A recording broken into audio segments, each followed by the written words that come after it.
Clearing the jungle, French police move in to close the Calais camp. Thousands are being moved to new locations across France. For most, their dream of reaching Britain over for now. Also tonight, on the road to Mosul, a special report with the special forces confronting the suicide bombers. Revealed the treatments doctors claim are unnecessary and of little or no benefit. And the remarkable story of little Linley, the baby born twice.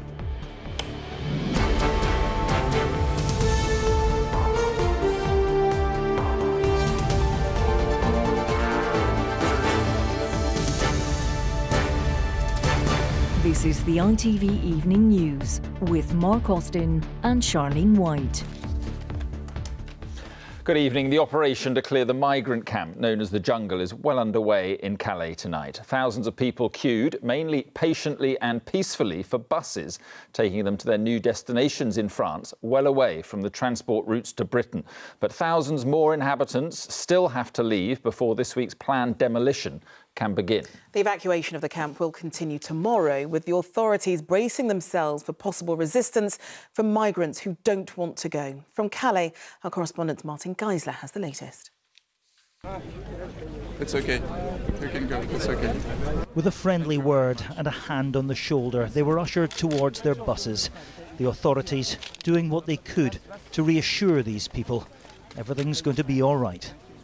We've been talking with them many times, convincing them to stay in France, seek for asylum in France, so we're rather happy that we can do that today. The exodus was mostly orderly and impressive in its scale. At times, the authorities seemed almost overwhelmed. These people queued in their hundreds to be processed, then dispatched to centres right across France. There were maps to explain where they were going, but no promises as to what the future might hold. For years, this camp has been a launch pad for people desperate to get into England. Muqtada Halil arrived here from Sudan 4 months ago. It's a dreadful, violent place, he told me. But as we talked about leaving, he broke down. His nightmare may be over, but his dream is dead too. I'll leave this place tomorrow. And you leave your dreams of going to England behind? Yeah. But not everyone is prepared to give up. This group of Afghan men told me they will stay in northern France and keep trying to cross the Channel. I asked Bahram why he came here. He lifted his jacket and showed me an appalling abdominal wound. A Taliban bomb did this, he said. Whatever the future holds, it can't be as bad as his past. Again, I'm come back. You're going to still come back? Yeah, still come back. For this way, for another way, for what way I find the chance, I'm going for England. There was some disorder here last night. The authorities are preparing for more in the hours ahead.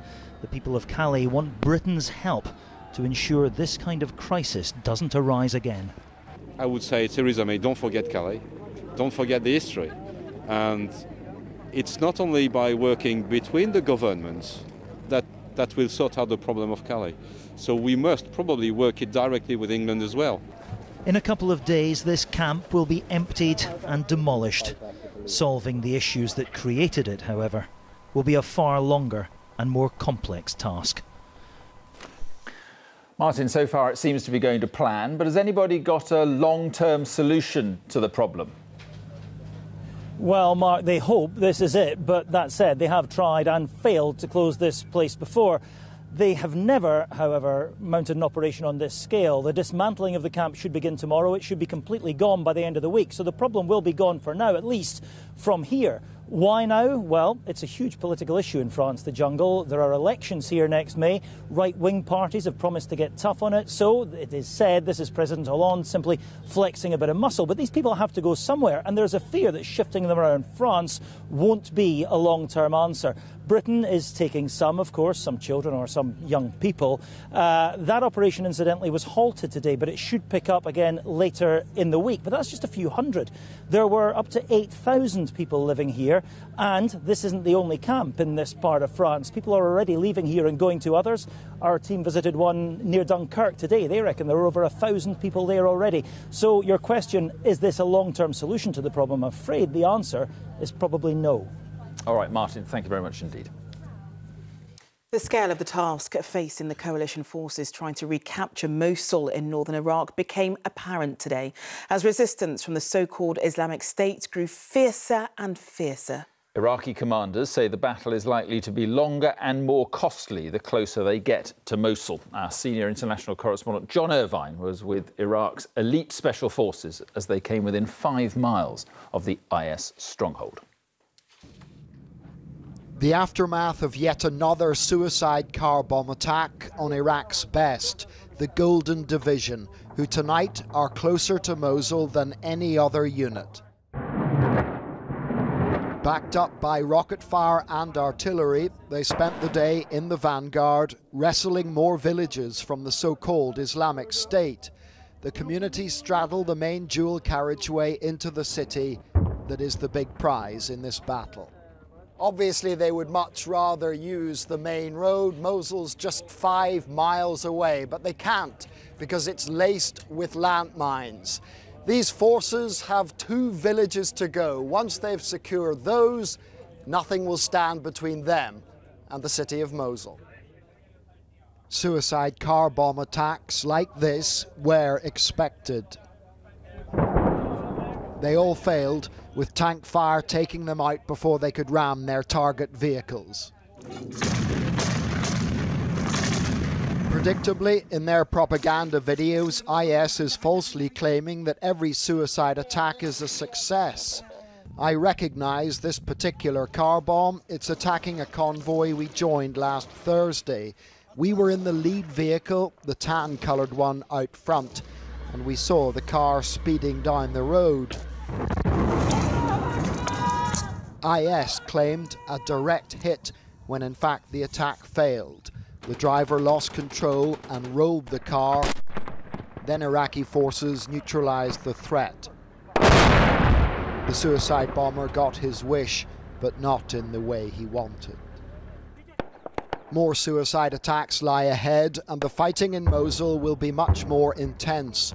Also, the artillery and air power that's been so important in liberating these deserted villages will be blunted by the presence in the city of hundreds of thousands of civilians.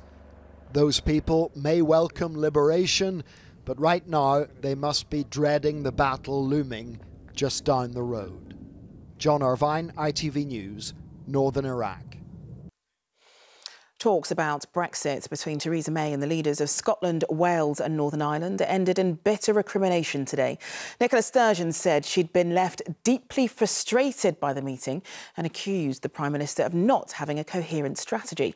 Well, our political correspondent Carl Dinnan is in Downing Street for us. So, Carl, hardly a meeting of minds then? No, more, I think, a clash of ideas here today. The leaders of the devolved administrations, for the most part, want to keep their access to the single market, even to stay in it if they possibly can, and they want to have a say on what Brexit looks like. But at their meeting around the cabinet table with Theresa May and her team here today, those things were simply not on offer. And the Scottish First Minister, Nicola Sturgeon, said that although Downing Street warned she shouldn't undermine the British negotiating position, that you can't undermine something that doesn't exist. This is how she described the meeting today. There was a very frank exchange of views, and there was, I can't speak for the other devolved administrations, but I think it would be fair to say there was a frustration felt, not just by Scotland, but by the other devolved administrations as well, when we were asking, fairly basic questions about what the UK government was trying to achieve in all of this and not really getting any answers. Now, what they did leave here with today was a promise of some more meetings and a hotline, a telephone hotline to David Davis, the Brexit secretary. That will not be enough for them. And what this will do will put more pressure on for a possible second Scottish independence referendum. It will put strains on an already split Northern Irish executive. Parliament was offered some more debates on this, but neither Parliament nor England nor Scotland, Wales or Northern Ireland will have a veto on what the deal looks like, whatever that turns out to be. All right, Carl, thanks. Detectives say they're treating a hit-and-run attack on 2 police officers in Glasgow as attempted murder. A policewoman is in intensive care tonight and a male officer is seriously injured after a car reversed into them. The pair had stopped the car to speak to the people inside. A vehicle matching the description was found burnt out nearby. The warning from the judge in the murder trial of a British banker in Hong Kong was about as grim as it gets. He told the jury the evidence would be extremely upsetting. Rurik Jutting, a Cambridge graduate who went to one of Britain's top public schools, is accused of torturing and murdering 2 Indonesian women in his Hong Kong flat. Angus Walker reports. Arriving at court inside a prison van with an armed police escort, the British banker who denies murdering 2 women in a crime that has shocked Hong Kong. Rurik Jutting, a Cambridge-educated financial trader, pleaded not guilty on the grounds of diminished responsibility. It was November 2 years ago when police were called to Rurik Jutting's flat in the Wan Chai district, a popular tourist destination with a busy nightlife. They found the bodies of 2 Indonesian women in their 20s, Suning Mujasi and Samati Mingsi, whose body was found in a suitcase on the balcony. Rurik Jutting lived a life of luxury as a highly paid banker, earning hundreds of thousands of pounds. He's accused of torturing and killing 2 women who came to Hong Kong hoping for a better future. Warning the jury that they would have to see upsetting images during the trial, the judge told them. One of the victims was subject to extreme cruelty and violence. The defendant even recorded on his iPhone the torture inflicted on the first victim before she died. Outside court, campaigners for migrant workers' rights have been calling for compensation for the Indonesian families of the victims. His lawyer claims Rurik Jutting suffers from a personality disorder. He faces life in prison if found guilty. Angus Walker, ITV News. Still to come in the ITV Evening News. The medical treatments some doctors claim are of little benefit. And don't miss this, the incredible story of baby Lindley, born not once but twice after life-saving surgery in the womb. Those stories and more right after the break.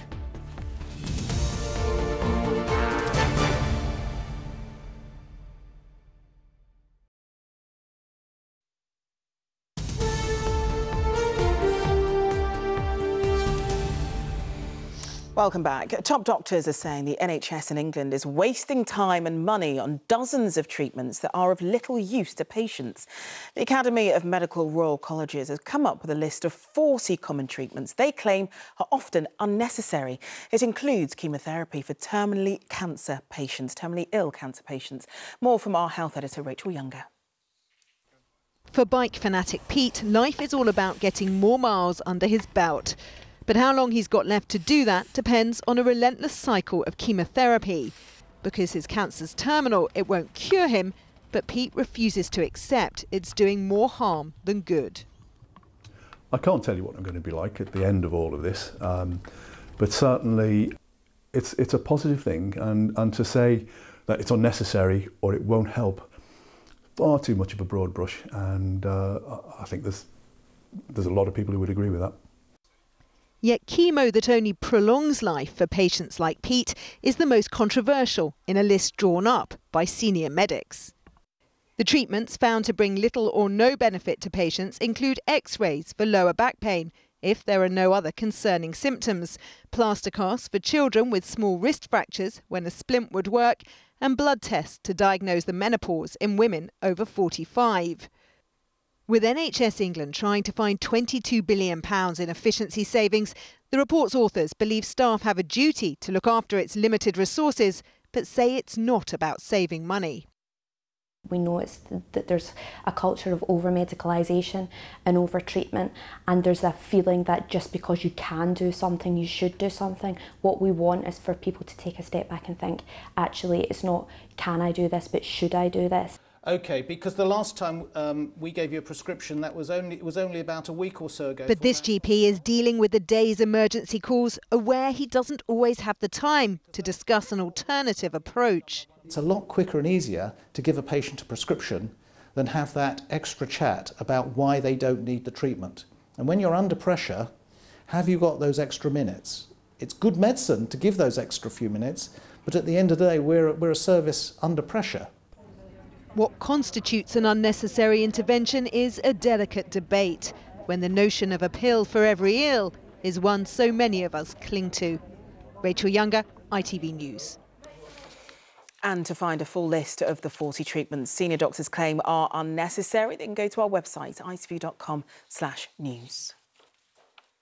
A man arrested after a suspicious device was found on a London tube train has been named locally as Damon Smith. The 19-year-old was arrested on Friday, a day after the suspect package was destroyed in a controlled explosion at North Greenwich station in south-east London. And 5 people have died after a light plane crashed after taking off from Malta's international airport. 3 of the victims were confirmed as French defence officials. The plane was heading towards Libya to monitor migrant trafficking routes. Now, tomorrow will represent a milestone in the success story that's British cycling when Sir Bradley Wiggins starts his last race in the UK before he retires. But the race also comes as questions continue about Team Sky's use of permitted medication.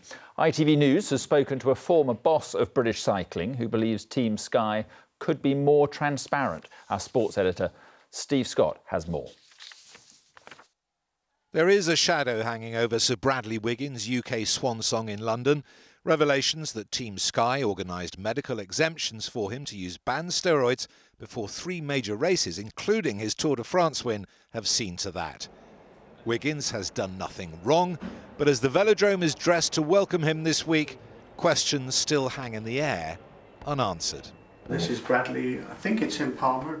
Peter King, who, as former boss of British cycling, helped turn around the sport's fortunes, believes Team Sky is straying close to areas it said it wouldn't.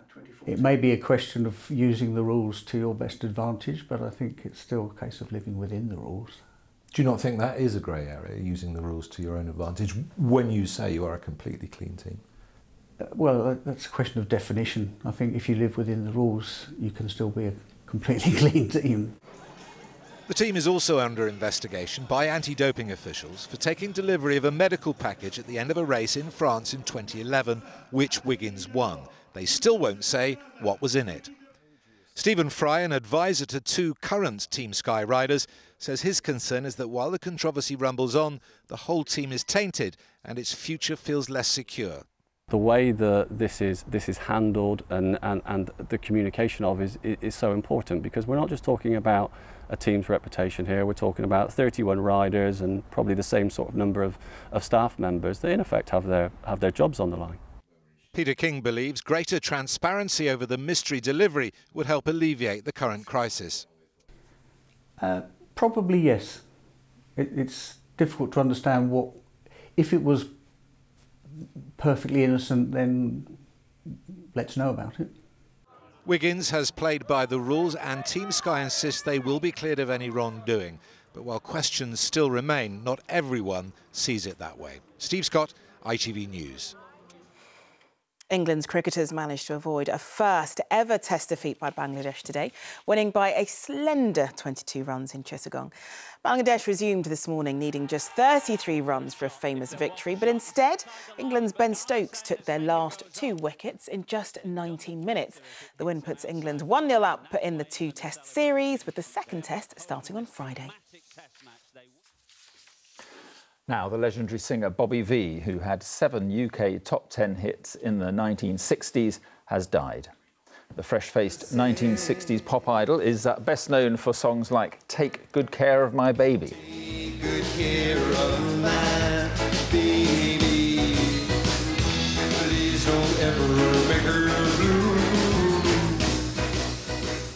and, of course, his classic, The Night Has 1,000 Eyes.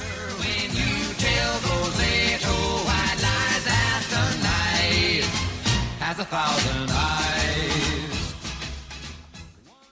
Bobby Vee released more than 25 albums in his career and retired in 2011 after being diagnosed with Alzheimer's disease. He was 73. And in the last few minutes, it's also been announced that former Dead or Alive singer Pete Burns has died. A statement on his official Twitter account says Burns, who's pictured here on the right, passed away after a massive cardiac arrest yesterday. He was 57. And finally, we all know, don't we, that only the Queen is lucky enough to get 2 birthdays a year. Well, that was true until a baby girl in Texas became a medical miracle by being born twice. Now, it all happened when doctors took little Linley Bomer out of her mother's womb for a life-saving operation and then put her back for the rest of the pregnancy. Sally Lockwood has her remarkable story. At 4 months old, Linley Bomer's birthday is in June, but she made a brief appearance in the world much earlier than that. During a routine ultrasound, doctors discovered a tumour on Margaret Bomer's unborn baby, and operating on her while she was in the womb was the only option to save her. We knew that if we didn't choose the option of emergency surgery that night, that within a day or so she would pass. At 16 weeks, a scan revealed a rare tumour on Linley's tailbone. By 23 weeks, it had grown to the same size as the baby, and her heart began to fail. Surgeons removed her mother's womb, cutting into it to reach Linley. She was outside of the womb for just 20 minutes as surgeons removed 90% of the tumour. They also had to restart Linley's heart after it stopped during the operation and gave her a blood transfusion. 13 weeks later, she was born again in June and the rest of the tumour was removed. The operation at Texas Children's Hospital was Linley's only hope. While this sort of tumour is rarely cancerous and almost always treated successfully on a newborn, when it's detected on a fetus, survival is rare. But Linley defied medical odds and was delivered healthily into the world at full term. It was her second birth, basically. It was a relief to finally see her and to see that she had made it through. After the open fetal surgery, her heart had time to heal while I was still pregnant with her. So she has no heart issues now and is doing amazing. Operating on a fetus outside of the womb is incredibly rare. But there's little doubt this risky procedure had one incredible result. Sally Lockwood, ITV News. It certainly did. That is a remarkable story, isn't it? It is. We wish her well. Heartwarming, very sweet. All right, that's all for now. Tom will be here with news at 10. But from all the team on the evening news, have a very good night. Bye-bye. Goodbye.